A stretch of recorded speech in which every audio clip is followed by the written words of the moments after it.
मजाक की हद हो गई आज तो। अब देखो कमाल चौधरी का। कल मैंने आप लोग को बौद्ध धर्म में महात्मा बुद्ध के बारे में अच्छी तरह समझा दिया था, याद होगा ही। आज पहले महात्मा बुद्ध से रिलेटेड और भी 2-3 जो चीजें हैं वो मैं आपको बता दूं, याद रखिए। इसमें कुछ स्टोरीज है।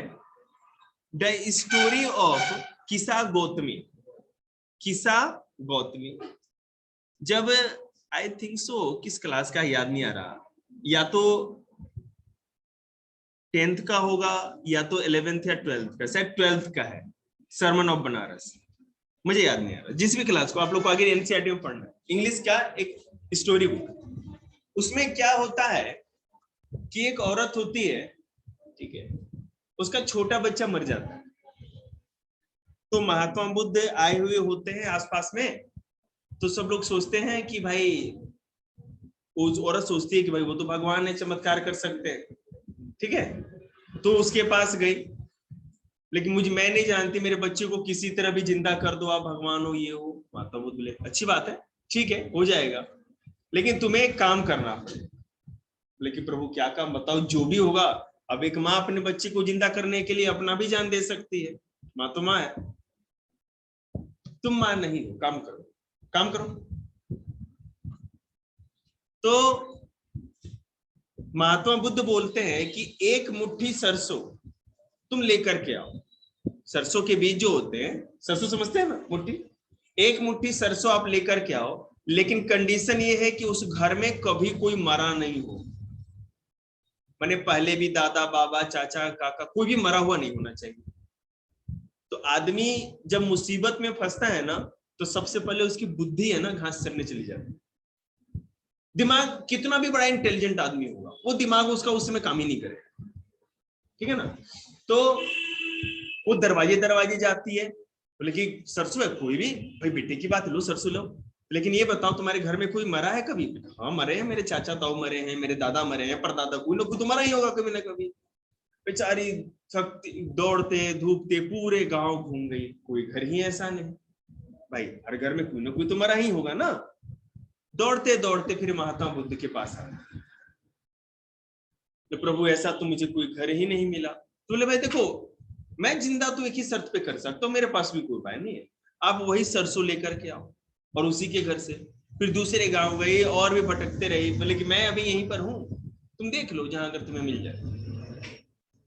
थक हार के आई कि प्रभु कहीं नहीं मिला हमें वो सरसों।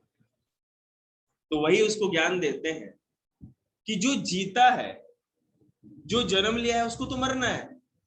ये जीवन की सबसे बड़ी सच्चाई है। और चाहे कोई भी चीज झूठ हो जाए, ये चीज कभी झूठ नहीं हो सकती कि जिसका जन्म हुआ है उसकी मृत्यु हो, उसको तो मरना ही है, उसको कोई रोक नहीं सकता, ठीक है। उसको समझाते हैं कि जैसे तुम्हारा पुत्र था, इसने जन्म लिया था, ये मरा, तुम भी मरोगी, मैंने जन्म लिया है, मैं भी मरूंगा। तो जो मर गया उसके लिए क्या शोक करना, जब पता ही ये तो सच है, ये आज हो या कल हो, ये तो होके रहेगा। तो यही किसा Gautami was overjoyed and started off at once, but the Buddha gently stopped her and added, the seeds must come from the house of a family where nobody has died. वही बोल रहा ना कि कहे कि रोक के बोले कि चले जाना, लेकिन ये याद रखना कोई भी घर में उसके मरे हुए नहीं होना चाहिए। घूमते घूमते वो थक जाती है और उसको ऐसा कुछ। फिर महात्मा बुद्ध ने शिक्षा दिया, ज्ञान दिया, बताया सब लोगों को जीवन का क्या रहस्य होगा। एक और स्टोरी अब देखो,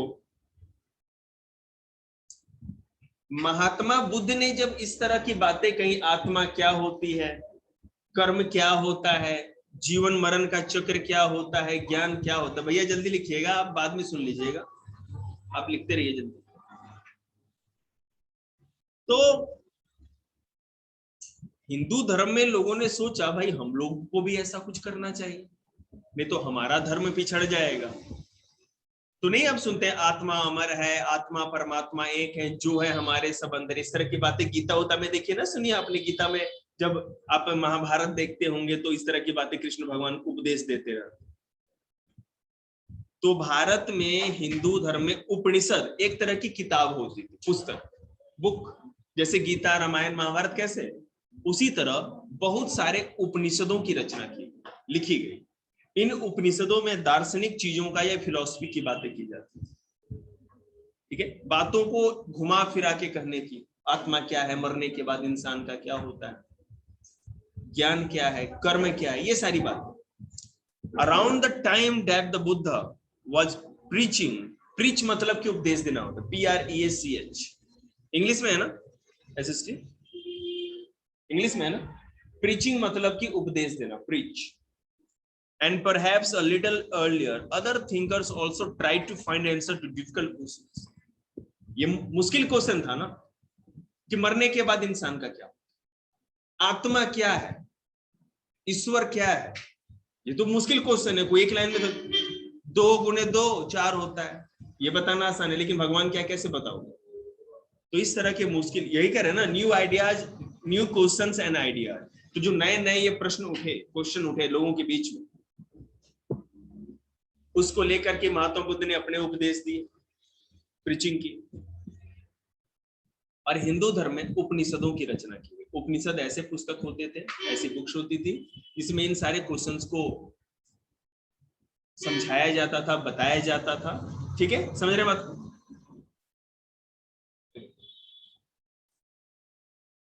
Some of them wanted to know about life after death. कुछ जानना चाहते थे कि इंसान का क्या होता है, मरने के बाद इस जीवन का क्या होता है।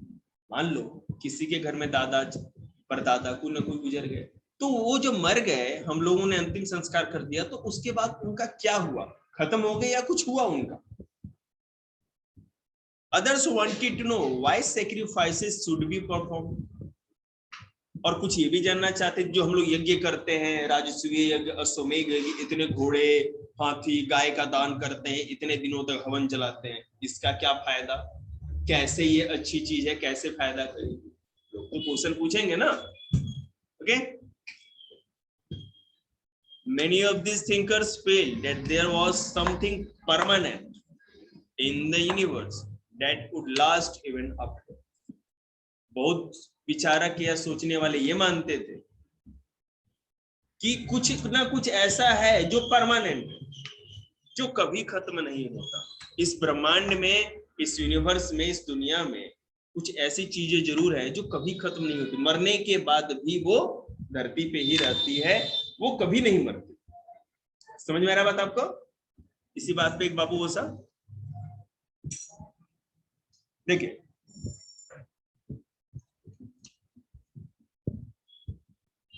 they described this as the Atma, okay, or the individual soul, and the Brahman or the universal soul, Brahma or the universal soul. They believe that ultimately both the Atma and the Brahma were one. ब्रह्म मतलब कि ईश्वर, भगवान, ठीक है, और आत्मा मतलब कि जो इंसान के अंदर की जो चीज होती है, जो परमानेंट।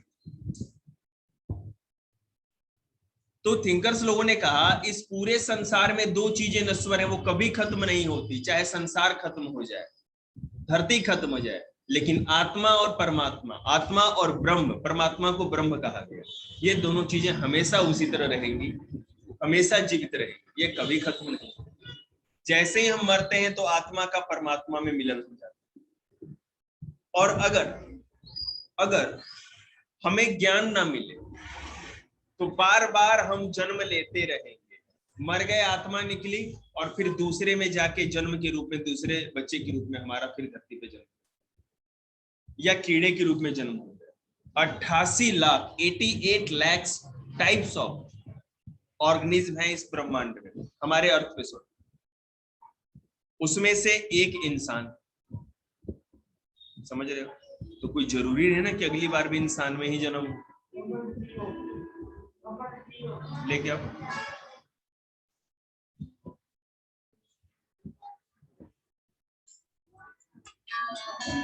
हेलो, हाँ जी, कर लो बेटा, रिवाइज कर लो आप लोग 7th क्लास। ना तो ना दिन दिन ना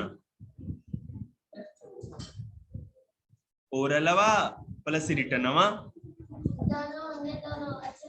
चिंता मत कर बेटे, तेरा भी जल्दी होने वाला है, आज नहीं है बस। चलो देखो, तो जीवन और मृत्यु क्या था, आत्मा और ब्रह्म, दो चीजों के ऊपर फोकस किया गया और कहा गया कि सब कुछ खत्म हो जाता है, लेकिन ये आत्मा और भगवान मतलब ब्रह्म कभी खत्म नहीं होता। Okay, many of their ideas were recorded in the Upanishad. ये जो उपनिषद किताब थी इसमें यही सारी बातें लिखी गई थी। These were, और आप इस जी, उपनिषद एक किताब जैसे गीता, रामचरितमानस, रामायण, महाभारत किताब होती थी ना, उसी तरह उस किताब का नाम उपनिषद होता था। जो पढ़ा रहे हैं ना, अगर जहां भी दाएं बाएं ना समझ में ना तो भेड़ कर देंगे अभी 2 मिनट के अंदर, ठीक है। तो ये उपनिषद ऐसी किताब होती थी जिसको कि दार्शनिक या दर्शन की किताब कहते थे, फिलॉसफी, जिसमें आत्मा, ब्रह्म, परमात्मा, जीवन के बाद, मृत्यु के बाद जीवन का क्या होता है, इस तरह की बातों को कहा जाता है। समझ में आ रही है आप लोगों को बात, ठीक है। Many of their these were part of the later Vedic text, और ये आगे जाकर के वेद का हिस्सा बन गया। हो गया बेटा पूरा? अच्छा, कॉल करना एक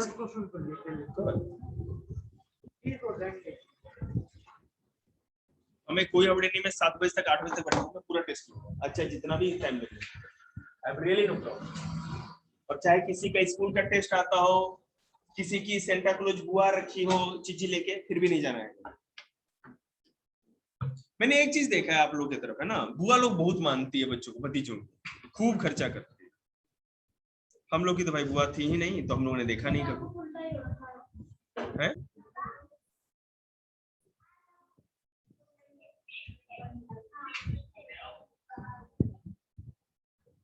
भैया को दे दो। तो ये सारी चीजें जो हैं ये वेदों में भी मिली, आगे जाकर वेद में भी ये सारी बातें समझने को मिली जो उपनिषदों में लिखा गया। वेद 4 होते थे, ऋग्वेद, यजुर्वेद, सामवेद, अथर्ववेद। वेद संस्कृत में होते थे, उसमें तरह तरह की चीजें होती थी। अगर आप सुन पाए और पचा पाए तो मैं वेदों के बारे में भी बताऊं। ऋग्वेद में उस समय के इंद्र, सोम, वरुण, अग्नि, इस तरह के भगवानों की स्तुति होती थी। क्या हुआ?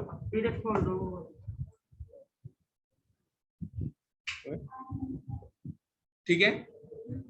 अथर्ववेद, सामवेद में संगीत की बात थी, सारी संगीत, जितना भी आप ये म्यूजिक देखते हो ना, जो क्लासिकल म्यूजिक होते हैं, जो करते हैं सारे गामा, ये सारा सामवेद से। अथर्ववेद और यजुर्वेद। अथर्ववेद में जादू टोने, मंत्रों का था, और यजुर्वेद में और भी इसी तरह की बातें थी। मतलब ये सारे वेद थे, इनके बारे में जानकारी। सो अब देखो, उपनिषद लिटरली मीन्स, उपनिषद का मतलब क्या होता है? उपनिषद, उसको बंद करिए बेटा, जो मैं पढ़ा रहा हूं ना, औकात नहीं है तुम्हारे स्कूल के मास्टर की समझा पाएगा, इसलिए आराम से बैठे रहो। उपनिषद का मतलब ये होता है, शाब्दिक अर्थ शब्दों का ये मतलब होगा कि अप्रोचिंग एंड सिटिंग नियर, मतलब कि जाना और नजदीक बैठना, मतलब कि अपने गुरु के पास बैठ के ज्ञान लेना या शिक्षा लेना, इसी को उपनिषद कहा जाता था। And the text contain conservation between teachers and student, और टीचर और स्टूडेंट के बीच में जो बातचीत हो रही थी उसी को उपनिषदों में शामिल किया गया। आप मेरे स्टूडेंट हो तो आप कोई ना कोई क्वेश्चन पूछोगे और मैं उसका आंसर दूंगा, तो ये क्वेश्चन आंसर जो चलता था इसी पे पूरा का पूरा उपनिषद है। बात समझ में आ गई आपको? उसमें छात्र पूछते थे शिष्य, और गुरुजी उसका उत्तर देते थे। Is that clear? Okay. Dialogue writing, you know, dialogue होता है ना, सुमित भाई मारा तो सुंडी फूट गई भाई, क्या इसको क्या कहते, गुद्दी फूट गई भाई, सॉरी ऋतिक कहेगा को बात ना भाई, डांगर वाले काम करेगा तो ये होएगा, इस तरह के, जैसे वार्तालाप हो गया, डायलॉग हुआ ना, लेकिन इसमें ऐसा नहीं होता था। Often ideas were presented through simple dialogue, और इसमें सिंपल डायलॉग की तरह ही अपने बातों को रखा जाता है।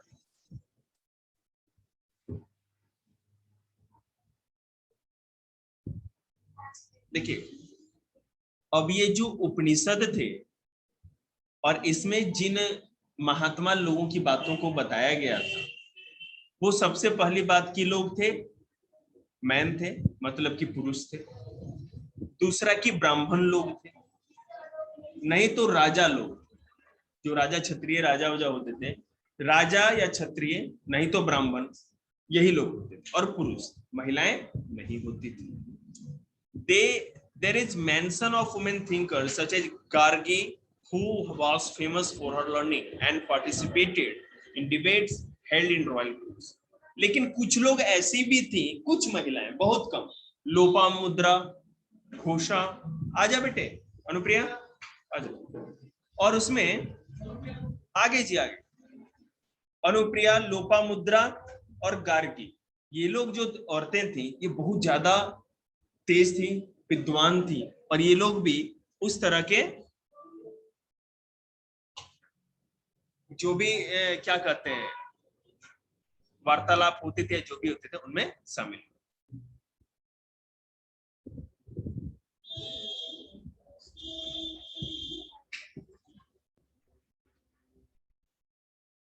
Poor people rarely took part in this direction. यार मैन, ये तो होना ही था, ये तो होना ही। शट डाउन हो गया, मैंने चार्जिंग में थोड़ा लेट कर दिया, एक बस हो गया। बाबू बोसा, मैं किसने बनाया ये बाबू जी बहन?